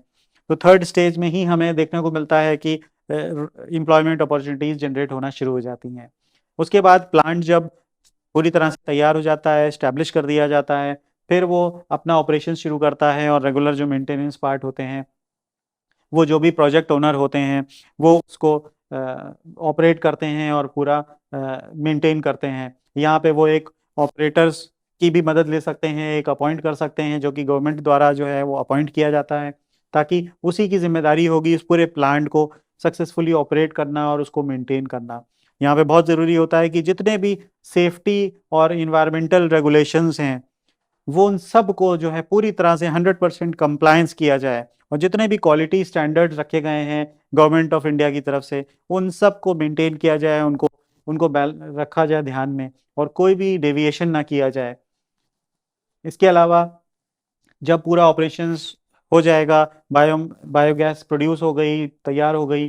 तब डिस्ट्रीब्यूशन और मार्केटिंग का रोल आएगा। जितना भी ये सीबीजी प्लांट से प्रोडक्ट्स तैयार होंगे वो सब, जैसे मैंने पहले बताया, जितनी भी ऑयल एंड मार्केटिंग कंपनीज होती हैं उनको ये प्रोवाइड किया जाएगा थ्रू नेटवर्क स्टेशंस के थ्रू, फिलिंग स्टेशंस के थ्रू, मार्केटिंग के थ्रू, और जितना भी ट्रांसपोर्टेशन फैसिलिटीज़ होगी ट्रांसपोर्टेशन कंपनीज की मदद से उन सब तक ये डिस्ट्रीब्यूशन कराया जाएगा। इसके बाद यहाँ पे मॉनिटरिंग और इवैल्यूएशन भी बहुत ज़रूरी होता है। किसी भी स्कीम को बेहतर करने के लिए उसमें जो भी कमियां हो या जो भी अपॉर्चुनिटीज़ हो उनको एसेस करने के लिए वहाँ पे मॉनिटरिंग और इवैल्यूएशन बहुत इंपॉर्टेंट रोल होता है। गवर्नमेंट की भी जिम्मेदारी है यहाँ पे कि गवर्नमेंट जितना भी उस सीबीजी प्लान की परफॉर्मेंस है उसको इवैल्यूएट करे, और जो इस स्कीम के माध्यम से जितना भी इकोनॉमिक डेवलपमेंट है, जितना भी सोसाइटी के अंदर जो योगदान देने का जो मिशन है उसको एसेस करे, उसको इवैल्यूएट करे और अपने उसी रिक्वायरमेंट के हिसाब से उसको गाइड करे और आगे इस स्कीम को आगे इम्प्लीमेंटेशन करे। अगर हम प्रोडक्ट वाइज समझें इस स्कीम के माध्यम से, तो प्रोडक्ट्स में क्या हो गया कि to increase returns on investment, कोई भी एंटरप्रेन्योर किसी भी स्कीम में या किसी भी बिजनेस में फंड्स लगाता है तो सबसे पहला ऑब्जेक्टिव उसका यही होता है कि कैसे उसको अपने फंड्स का, अपने इन्वेस्टमेंट का रिटर्न हो जाए। इस स्कीम के माध्यम से, इस पूरे सेटअप के माध्यम से जो एंटरप्रेन्योर्स होते हैं वो कहीं ना कहीं एडिशनल बाय प्रोडक्ट्स इस प्लांट की मदद से इंडिपेंडेंटली डेवलप करते हैं, जैसे कि बायो मैन्योर हो गया, कार्बन डाइऑक्साइड हो गया, या इस तरह के और जो बाई प्रोडक्ट्स होते हैं, तो उनके माध्यम से भी इसका जो है वो एक तरह से कह सकते हैं कि उनकी जो इनकम्स हैं वो बढ़ाई जा सकें और रिटर्न्स ऑन इन्वेस्टमेंट्स जो है वो इंक्रीज कर दिया जाता है। बेनिफिट्स की अगर हम बात करें, यहाँ पे अगर हम डिस्पोजल ऑफ एग्रीकल्चर वेस्ट की बात करें, या एनिमल वेस्ट है या म्यूनिसिपल सॉलिड वेस्ट है, इन सब को बेहतर तरीके से, बेहतर एफिशिएंसी के साथ डिस्पोज करना, ये इस स्कीम के माध्यम से हो पाता है। तो जितना भी वेस्ट मटेरियल है उसको इजीली और एफिशिएंटली उसको डिस्पोज करना, ये इस पूरे प्लान का पार्ट होता है। यहाँ पे जितना भी हम देखने को मिलता है कि जितना भी इंडस्ट्रियल या ऑटोमोटिव सेक्टर में या कमर्शियल सेक्टर में जितना भी फ्यूल का कंजम्पशन हो रहा है, कहीं ना कहीं जो सीबीजी है वो उसको रिप्लेस करने के लिए पूरी तरह से वो कैपेबल है, और उसके अंदर पूरा पोटेंशियल है कि कैसे उसको रिप्लेस कर दिया जाए सीएनजी को। तो सीएनजी को रिप्लेस करने के लिए सीबीजी एक बहुत अच्छा ऑल्टरनेटिव है। इसके अलावा बहुत ही इफेक्टिव सॉल्यूशंस प्रोवाइड करता है। जितना भी म्यूनिसिपल सॉलिड वेस्ट है, जितना भी जो वेस्ट मैनेजमेंट प्लांट्स हैं, वहाँ का जितना भी डिस्पोजल है, उन सबको बहुत एफिशिएंटली उनको जो है वो ट्रीट करता है। इसके साथ साथ एंटरप्रेन्योरशिप को डेवलप करता है, खास तौर पे जो हमारी रूरल इकोनॉमी है, जहाँ पे जॉब क्रिएशंस होते हैं, रूरल इकोनॉमी को डेवलप करता है। और साथ ही साथ जो फार्मर्स हैं, उनको एक ऑल्टरनेट सोर्स ऑफ वेल्थ देता है, एक ऑल्टरनेट सोर्स ऑफ इनकम भी प्रोवाइड करते हैं। इसके अलावा जितना भी कंट्री के अंदर नेचुरल गैस या क्रूड ऑयल इंपोर्ट्स की जितनी डिपेंडेंसी है, उसको काफ़ी हद तक इस स्कीम के माध्यम से, एक सीबीजी प्लांट के माध्यम से हम काफ़ी हद तक उसको कम कर सकते हैं और अल्टरनेट सॉल्यूशंस निकाल सकते हैं। इसके साथ साथ जितना भी एग्रीकल्चर वेस्ट है, एनिमल वेस्ट है, वो सबको भी ये आगे बढ़ाता है। अगर हम फ्यूचर प्रोस्पेक्ट्स की बात करें कि क्या फ्यूचर प्रोस्पेक्ट्स हैं, फ्यूचर प्रोस्पेक्ट्स में कह सकते हैं कि ये एक ऑल्टरनेट सॉल्यूशन है, एक वायबल ऑल्टरनेट है जो फॉसिल फ्यूल्स हम यूज़ कर रहे हैं, जो कि बहुत ही हाई डिमांड में होने वाला है। तो ये अपने आप में एक बहुत बड़ा कह सकते हैं ग्रोइंग डिमांड होगी फॉर क्लीन एनर्जी। तो क्लीन एनर्जी हर किसी को, हर देश इसके लिए आगे बढ़ रहा है कि कैसे उनके देश में पोल्यूशन कम हो सके और क्लीन एनर्जी के ऑल्टरनेटिव्स तैयार हो सकें। तो कहीं ना कहीं जितना भी फॉसिल फ्यूल्स पे हमारी डिपेंडेंसी है, उसको बहुत एक वायबल ऑल्टरनेटिव की तरह ये प्रोड्यूस करता है। यहाँ पे जितनी भी गवर्नमेंट की पॉलिसीज़ हैं, वो हमेशा क्लीन एनर्जी की तरफ कार्य कर रही होती हैं और वो फेवरेबल गवर्नमेंट पॉलिसीज़ बनाते हैं कि इस सेक्टर के लिए, इस क्षेत्र के लिए जो भी पॉलिसीज़ बनाई जाएँ, जो भी दिशा निर्देश बनाए जाएँ, जो भी स्ट्रक्चर, इंफ्रास्ट्रक्चर बनाया जाए, उनके लिए जो भी ज़रूरी पॉलिसीज़ हैं, गवर्नमेंट की गाइडलाइंस हैं, उनको फेवरेबल बनाया जाए, उनको ईज़ी बनाया जाए और इंसेंटिव स्कीम्स निकाली जाएँ ताकि उनको अडॉप्ट करने के लिए लोग इनकरेज हो सकें। तो यहाँ पे बहुत गवर्नमेंट का भी एक बहुत ही अहम रोल आता है इस स्कीम को इम्प्लीमेंटेशन के लिए। इसके अलावा जितना भी सीबीजी प्रोडक्शन फैसिलिटीज़ हैं, इनका नेटवर्क को ग्रो करना,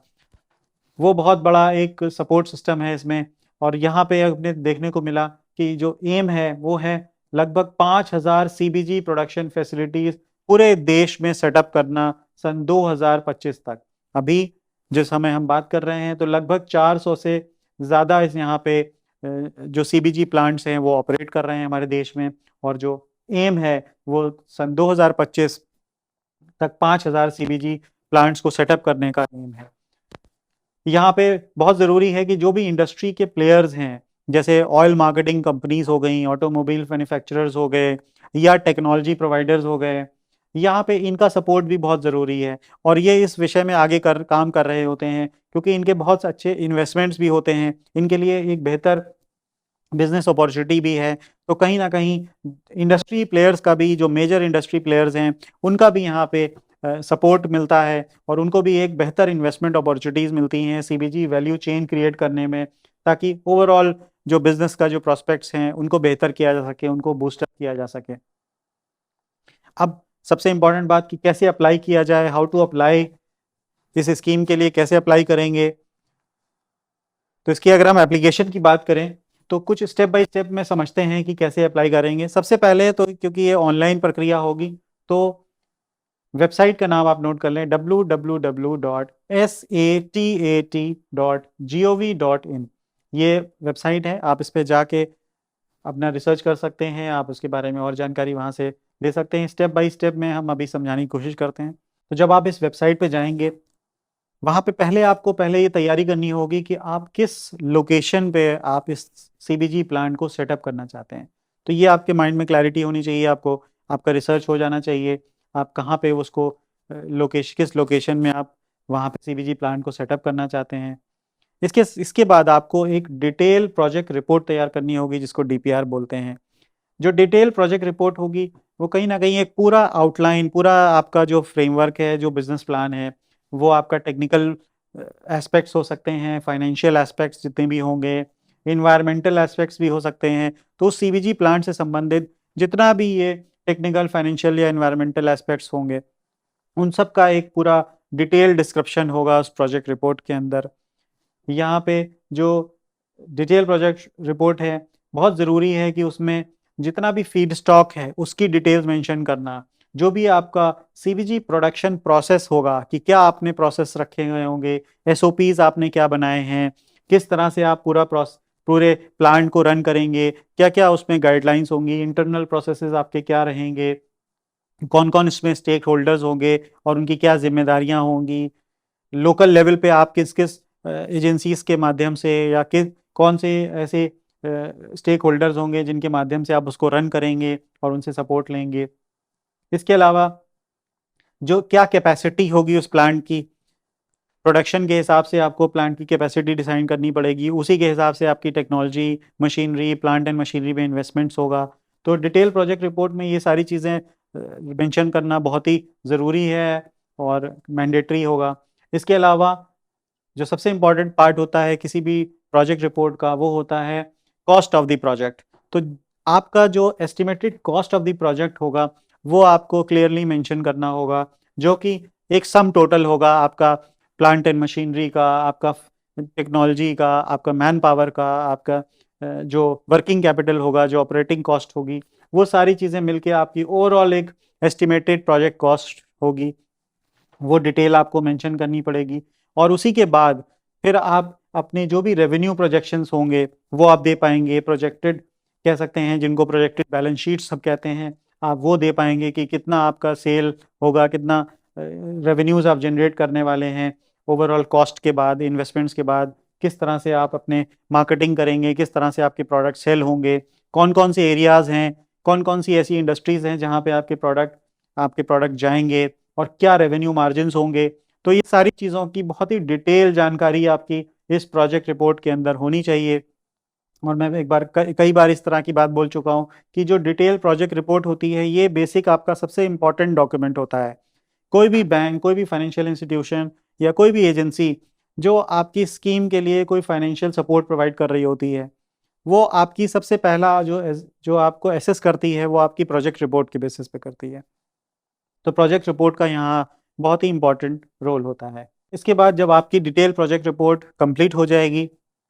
तब आपको ये डिटेल प्रोजेक्ट रिपोर्ट जो डीपीआर है ये आपको nearest oil and marketing company या जो भी सीबीजी एग्रीगेटर अपॉइंट किया गया होगा इस स्कीम के लिए, जो अपॉइंटेड होगा गवर्नमेंट की तरफ से, वहाँ पे आपको ये अपनी डिटेल प्रोजेक्ट रिपोर्ट को सबमिट करना पड़ेगा।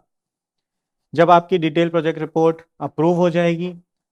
तब आपको एक मेमोरेंडम ऑफ अंडरस्टैंडिंग या एमओयू जिसको हम आम भाषा में बोलते हैं, वो आपको उस ऑयल मार्केटिंग कंपनी या जो सीबीजी एग्रीगेटर होगा उसके साथ एक फॉर्मल पार्टनरशिप की तरह आपको ये मेमोरेंडम साइन करना होगा। और ये पूरा एग्रीमेंट होगा एक तरह से जो पूरा डिटेल करेगा कि किस तरह से आप लोग की इसमें फंक्शनिंग होगी और क्या क्या आपने जो प्रोजेक्ट रिपोर्ट तैयार करी है उसके हिसाब से कैसे इसमें आगे बढ़ा जाएगा और क्या क्या रोल अदा करेंगी ऑयल मार्केटिंग कंपनीज, आपका क्या रोल होगा, किस तरह का रेवेन्यू शेयरिंग मॉडल होगा। तो ये सारी चीज़ें एक मेमोरेंडम ऑफ अंडरस्टैंडिंग के फॉर्म में आपको साइन की जाएंगी, जो एक तरह का एक फॉर्मल पार्टनरशिप भी कह सकते हैं डॉक्यूमेंट की तरह काम करेगा और सारी टर्म्स एंड कंडीशंस उसमें मेंशन कर दी जाएंगी। तो एमओयू एक बहुत ही इंपॉर्टेंट डॉक्यूमेंट फिर बनेगा जो कि एग्जीक्यूशन पॉइंट ऑफ व्यू से आपके लिए बहुत ज़रूरी होगा, क्योंकि जितनी भी इसमें टर्म्स एंड कंडीशंस होंगी वो सब इसी के बेसिस पे बनेंगी। तो ये एक बेसिक डॉक्यूमेंट होगा जो जितनी भी आपकी टर्म्स एंड कंडीशंस हैं उसको इसी के बेसिस पे आपको फॉलो करना पड़ेगा। जब आपका ये एमओयू साइन हो जाएगा, एक फॉर्मल पार्टनरशिप एग्रीमेंट हो जाएगा, उसके बाद ही आप कंस्ट्रक्शन करा सकते हैं सीबीजी प्लांट का। यहाँ पे बहुत ज़रूरी है कि जितने भी इसमें परमिशंस, लाइसेंसेस या क्लियरेंसेस चाहिए होते हैं आपकी लोकल अथॉरिटी से या स्टेट पोल्यूशन कंट्रोल बोर्ड से, वो सब आपके पास होने चाहिए, तभी आप सीबीजी प्लांट आप स्टैब्लिश कर सकते हैं, उसका कंस्ट्रक्शन शुरू करा सकते हैं। इसके अलावा जो भी लोकल लेवल पे आपको लगता है कि आपको परमिशंस या परमिट्स चाहिए होते हैं तो आप अपने लोकल लेवल पे उनको अप्लाई कर सकते हैं। और जब आपके पास ये सारे परमिट्स और क्लियरेंसेस आ जाएं उसके बाद ही आप इस प्लांट में अपना इन्वेस्टमेंट करिए जो भी प्लांट एंड मशीनरी में आपको करनी है। जब आपका ये प्लांट तैयार हो जाएगा, कमीशन हो जाएगा, तब आप अपनी सप्लाई शुरू कर सकते हैं। जो ऑयल मार्केटिंग कंपनीज हैं या जो एग्रीगेटर्स हैं, जो भी आपकी टर्म्स एंड कंडीशंस यहाँ एमओयू में मेंशन्ड हैं, उसके बेसिस पे आप अपनी जो भी सप्लाई है, जो जिस हिसाब से डिमांड आ रही है, वो आप इसमें उन कंपनीज को दे सकते हैं। अगर हम एप्लीकेशन फ़ीस या सिक्योरिटी डिपॉजिट्स की बात करें तो एक बहुत अच्छी बात यह है कि यहाँ पे कोई एप्लीकेशन फ़ीस नहीं होती है, कोई एप्लीकेशन फ़ीस नहीं है, कोई ईएमडी नहीं होगी। ईएमडी होता है अर्नेस्ट मनी डिपॉज़िट, ये एक तरह का डिपॉज़िट होता है जो आपको प्लेज करना पड़ता है एजेंसी के पास। तो यहाँ पे कोई भी ईएमडी नहीं होगा, कोई भी ईएमडी डिपॉज़िट भी नहीं देना होगा, कोई सिक्योरिटी डिपॉज़िट भी नहीं देना है। तो इस तरह का कोई भी फ़ीस या कोई आपको डिपॉज़िट्स नहीं देना है जब आप इस स्कीम के लिए अप्लाई कर रहे होंगे। इसके बाद जब आप एप्लीकेशन सबमिट कर देंगे और जो भी सक्सेसफुल एप्लीकेंट्स होंगे, जिन लोगों ने जिनकी एप्लीकेशन को अप्रूवल मिल जाएगा, उनको एक लेटर ऑफ इंटेंट सबमिट करना होगा जो भी oil and gas marketing company है, और उस लेटर ऑफ इंटेंट के साथ साथ उनको एक बैंक द्वारा इशूड एक बैंक गारंटी सबमिट करनी होगी जिसकी वैल्यू 5 लाख रुपए पर प्लांट के बेसिस पे होगी, अगर वो प्लांट नया है जो या आने वाला है। अगर कोई एग्जिस्टिंग प्लांट है तो उस केस में ये बैंक गारंटी का अमाउंट 1 लाख रुपए हो जाएगा पर यूनिट। तो यहाँ पे शुरू में आपको कोई भी एप्लीकेशन फ़ीस या डिपॉज़िट नहीं देना है। हालाँकि जब आपका प्लांट अप्रूव हो जाएगा तब आपको 5 लाख रुपीज़ पर प्लांट नई यूनिट के लिए और 1 लाख रुपीज़ पर प्लांट एक एग्जिस्टिंग यूनिट के लिए देना पड़ेगा। तो ये बैंक गारंटी के फॉर्म में होता है, एक तरह से बैंक की सिक्योरिटी होती है। बैंक आपके बिहाफ पे एक सिक्योरिटी देता है oil and gas marketing company को, तो ये एक सिक्योरिटी के फॉर्म में होता है। अदरवाइज इसमें कोई भी फीस नहीं है, कोई भी ईएमडी डिपॉजिट नहीं है और कोई भी प्लेज नहीं होता है। तो इस स्कीम के बारे में अगर हम एक कंक्लूजन निकालें तो जितना भी वेस्ट हो रहा है हमारा, वो कहीं ना कहीं एक एनर्जी में अगर हम उसे कन्वर्ट कर पा रहे हैं तो ये कितनी अच्छी बात है कि हम हर बायोमास को एक बायोगैस की तरह कन्वर्ट कर सकें। फ्यूचर को अगर देखते हैं तो इंडिया जो है वो एक सेल्फ रिलायंट एनर्जी वाला देश बन सकता है, और कहीं ना कहीं हम ग्लोबल वार्मिंग या इस तरह का जो क्लाइमेट चेंज आ रहा है उससे हम लड़ सकते हैं, और कहीं ना कहीं पूरे पूरे पोल्यूशन इंडेक्स को हम कंट्रोल कर सकते हैं और अपने लिए एक बेहतर विकल्प तैयार कर सकते हैं। खास तौर पे जितना भी ये पेट्रोलियम प्रोडक्ट्स हैं या फॉसिल फ्यूल्स हैं, इनकी जगह हम इस स्कीम के माध्यम से बेहतर विकल्प तैयार कर सकते हैं, और कहीं ना कहीं हम इस विषय में आगे बढ़ के अपने देश को एक पूरी तरह से कह सकते हैं कि सस्य श्यामला भारत या सुजल सफल भारत भी बना सकते हैं। तो मैं उम्मीद करता हूँ आज के सेशन में इस स्कीम के माध्यम से हमने एक बहुत ही इम्पोर्टेंट चीज़ के बारे में जानकारी हासिल करी, और जितने भी रूरल यूथ हैं मैं उनसे ये कहना चाहूँगा कि आप इस स्कीम के बारे में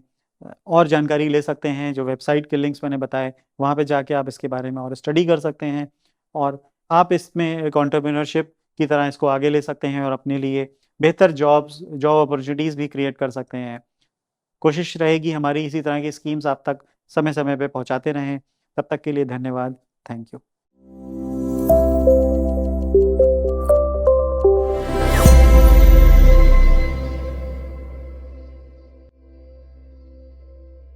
आज के समय में लोग नए नए बिजनेस के बारे में सोचते हैं और सभी यही चाहते हैं कि कोई ऐसा बिजनेस मिले जिसकी मार्केट में बहुत डिमांड हो। और भारत में तो कई ऐसे बिजनेस हैं जिसकी मार्केट डिमांड समय के साथ बढ़ती चली जा रही है, क्योंकि सब कुछ डिजिटल हो चुका है और डिजिटल युग में बिजली का भी काम और इस्तेमाल दोनों ही बहुत ज्यादा होता है। और इस खास एपिसोड के माध्यम से हम आपको बताने वाले हैं electronic and electrical equipment based business ideas के बारे में, जिससे आप भी अपना बिजनेस शुरू कर सकेंगे। तो चलिए जानते हैं electronic and electrical equipment based business ideas के बारे में। और इसमें हमारा पहला बिजनेस आइडिया है इन्वर्टर बैटरी का।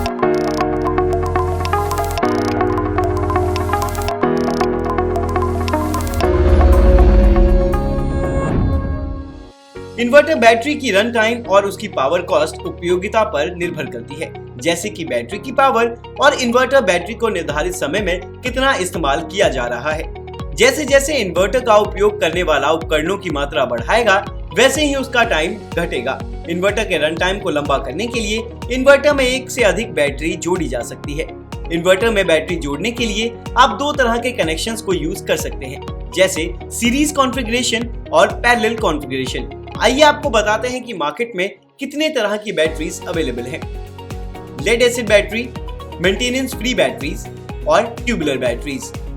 आपको इस प्रॉफिटेबल बिजनेस को स्टार्ट करने के लिए कुछ इन्वेस्टमेंट की भी जरूरत होगी, जैसे सेमी ऑटोमेटिक मशीन्स के साथ अगर आप इस बिजनेस को शुरू करना चाहते हैं तो उसके लिए आपको 5 से 6 लाख रुपए की इन्वेस्टमेंट करनी होगी। इसी के साथ आपको 1500 से 2000 स्क्वायर फीट एरिया, 7 से 8 मैन पावर और 20 किलोवाट इलेक्ट्रिक लोड की जरूरत होगी। लेकिन अगर आप ऑटोमेटिक मशीन्स के साथ इस बिजनेस को शुरू करते हैं तो आपको 28 से 30 लाख रुपए की इन्वेस्टमेंट के साथ 2500 से 3000 square feet area, 4 man power और 30 किलोवाट इलेक्ट्रिक लोड की जरूरत होगी। रही बात प्रॉफिट की, तो ये बिजनेस आपको आसानी से 15 से 20% तक का मुनाफा कमा कर दे सकता है। आइए अब नजर डालते हैं हमारे आज के दूसरे बिजनेस आइडिया पर, जो है एलईडी लाइट्स बिजनेस। उजाला स्कीम आने के बाद एलईडी लाइट्स की मार्केट और इससे जुड़े व्यापार का स्कोप काफी ज्यादा बढ़ गया है, क्योंकि आजकल घर हो या फिर ऑफिस, हर जगह एलईडी लाइट्स का इस्तेमाल हो रहा है और ये बढ़ता ही जा रहा है। इससे बिजली के बिल में बहुत कमी आती है और यही एक प्रमुख कारण है कि जिसकी वजह से एलईडी को अपनाया गया है। एलईडी यानी लाइट इमिटिंग डायोड आज की सबसे अधिक ऊर्जा कुशल तकनीक है। एलईडी लाइट्स ने काफी तेजी से लाइटनिंग टेक्नोलॉजी को डेवलप किया है। वहीं एलईडी लाइट्स की कुछ और खासियतें भी हैं, जैसे लास्ट लॉन्गर, मोर ड्यूरेबल, ऑफर कंपैरेबल और बेटर लाइट क्वालिटी। अन्य प्रकार की लाइट्स की तुलना में आजकल एलईडी लाइट्स मार्केट में अलग अलग वैरायटीज में भी उपलब्ध है, जैसे industrial and commercial lighting, under cabinet lighting, richest down lights, LED replacement bulbs, LED holiday lights. इसी के साथ अगर हम बात करें एलईडी लाइट्स के बिजनेस को शुरू करने के लिए, तो दोस्तों ट्रेडिंग और असेंबलिंग के लिए आप 3 से 5 लाख रुपए का इन्वेस्ट कर सकते हैं। लेकिन अगर आप एलईडी बल्ब्स को मैन्युफैक्चर करना चाहते हैं तो आपकी इन्वेस्टमेंट 1 करोड़ रुपए होगी। इस बिजनेस को रन करने के लिए आपको कुछ मैन पावर्स की भी जरूरत होगी, जो 15 से 20 है। और अगर एरिया की बात करें तो आप इसे 2200 से 2500 स्क्वायर फीट एरिया में आसानी से शुरू कर सकते हैं। किसी भी बिजनेस को शुरू करने के लिए हमें इलेक्ट्रिसिटी की भी जरूरत होती है। ठीक उसी तरह इस बिजनेस के लिए भी आपको 10 किलोवाट इलेक्ट्रिसिटी लोड की जरूरत होगी। इस बिजनेस से आप 20% तक का प्रॉफिट मार्जिन भी आसानी से कमा सकते हैं। हमारा अगला बिजनेस आइडिया है सीसीटीवी कैमरा का बिजनेस।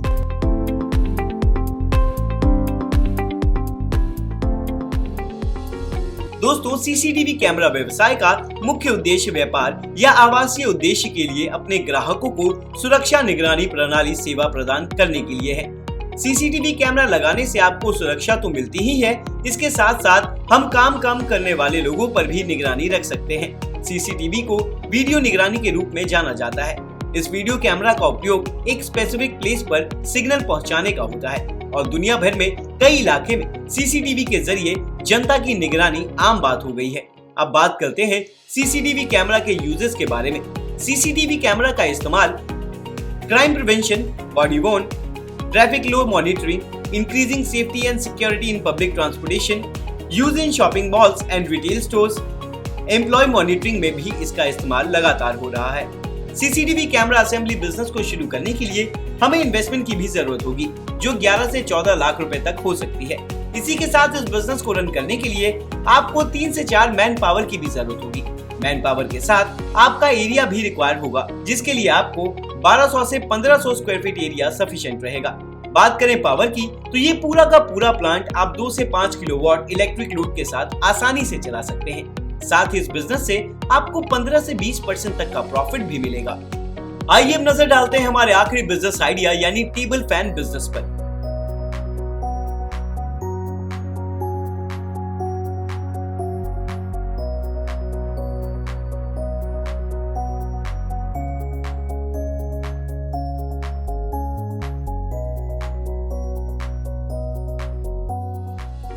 टेबल फैन गर्मी के मौसम में सामान्य जन द्वारा गर्मी से निजात पाने के लिए घरों, कार्यालयों, दुकानों एवं अन्य व्यावसायिक स्थानों में उपयोग में लाया जाता है। टेबल फैन को हवा फेंकने वाला एक इलेक्ट्रॉनिक उपकरण या यंत्र कह सकते हैं। इस प्रकार के पंखों की खास विशेषता ये होती है कि उन्हें एक खास दिशा दी जा सकती है और हवा का रुख मन मुताबिक दिशा की ओर किया जा सकता है। इसके अलावा पोर्टेबल फैन को आसानी से एक जगह से दूसरे जगह पर लेकर जाया जा सकता है। पंखा या फिर टेबल फैन एक संचालित मशीन है जिसका उपयोग हवा के प्रवाह को बनाने के लिए किया जाता है। फैन में कुछ चीजें शामिल हैं, जैसे रोटर, ब्लेड, हाउसिंग। आजकल फैन चलाने के लिए बिजली की जरूरत होती है। पुराने समय में पंखा चलाने के लिए भाप का प्रयोग किया जाता था। टेबल फैन एक छोटा कॉम्पैक्ट मशीन है। ये छोटी जगहों को ठंडा करने के लिए बिल्कुल सही है। टेबल फैन के बिजनेस को स्मॉल स्केल पर शुरू करने के लिए आपको 8 से 10 लाख रुपए की इन्वेस्टमेंट करनी होगी। बात करें एरिया और मैन पावर की, तो आपको 1200 से 1400 स्क्वायर फीट एरिया के साथ 7 से 10 मैन पावर की भी जरूरत होगी। वहीं पूरे प्लांट को मशीन्स के साथ रन करने के लिए 10 से 12 किलोवाट इलेक्ट्रिक लोड की रिक्वायरमेंट होगी। मुनाफे की बात करें तो इस तेजी से ग्रो होते हुए बिजनेस में आप 10 से 12% तक का मुनाफा भी कमा सकते हैं। तो ये था हमारा आज का बिजनेस आइडिया। उम्मीद है कि आपके लिए ये सेशन फायदेमंद साबित हुआ होगा। अब हम जुड़ेंगे आपसे जूम सेशन पर, जिसका लिंक आपको YouTube चैट बॉक्स में मिल जाएगा। अगर आज के टॉपिक को लेकर आप कोई भी जरूरी सवाल करना चाहते हैं तो जरूर जुड़िएगा हमारे साथ जूम सेशन पर, जहां आप अपने सवाल सीधे एक्सपर्ट से पूछ सकते हैं और अपना जवाब प्राप्त कर सकते हैं।